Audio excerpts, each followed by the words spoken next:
मार्क्सवाद किस प्रकार कवियों में रोमांस और बड़बोलेपन में बदल गया था, इसे हम लीलाधर जोगुड़ी जी की एक छोटी सी कविता प्रार्थना में देख सकते हैं। भाव तो ठीक है, लेकिन इस कविता में बड़बोलापन और रोमांटिकता ही अधिक है। फलों, गरीब और कमज़ोर बच्चों के लिए देखते ही बढ़कर पक जाया करो। फलों, जब तुम महंगे बेचे जाओ तो सड़ जाया करो। छूते ही छूने न दिया जाए तो देखते ही। ये कविता है। फल आखिरकार बेचता कौन है? फल महंगे बेचे जाएं या सस्ते बेचे जाएं, फल भी तो आखिरकार वही गरीब और लाचार वर्ग बेचता है, यानी अंतिम बेचने वाला वर्ग तो वही होता है। तो अब लीलाधर जोगुड़ी जी के प्रमुख काव्य संग्रह हैं शंखमुखी शिखरों पर 1964 में, जो उनका प्रथम काव्य संग्रह है। नाटक जारी है 1972, जो धूमिल के प्रथम काव्य संग्रह संसद से सड़क तक के वर्ष ही जारी हुआ था। इस यात्रा में 1974 में उनका काव्य संग्रह आया। रात अब भी मौजूद है 1976 में आई ये काव्य संग्रह आया।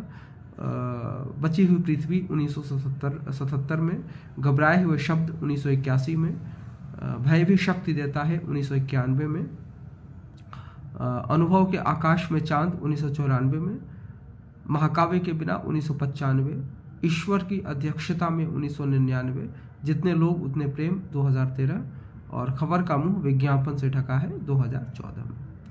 1997 में अपने काव्य संग्रह अनुभव के आकाश में चांद के लिए लीलाधर जोगुड़ी जी को साहित्य अकादमी पुरस्कार दिया गया, साहित्य अकादमी पुरस्कार से सम्मानित किया गया। 2004 में भारत सरकार ने उन्हें पद्मश्री से सम्मानित किया। 2018 में अपने काव्य संग्रह जितने लोग उतने प्रेम हेतु उन्हें व्यास सम्मान से सम्मानित किया गया। तो बोलो आप यह कि लीलाधर जोगुड़ी जी समकालीन कवियों में प्रमुख हैं और उनकी कविताएं अकविता से मुक्त नहीं है या अकवितावाद से मुक्त नहीं है। उन्होंने खिलंदड़ेपन और यूँ कहें कि मुहावरेबाजी से प्रारंभ किया, लेकिन धीरे धीरे उनकी भाषा और उनका काव्य सुधरता चला गया और बाद के उनके काव्य में एक स्वाभाविकता आ गई, जो कि किसी भी कवि की विकास यात्रा में ये आवश्यक सोपान है। अभी भी वे हमारे जीवित हैं। उनके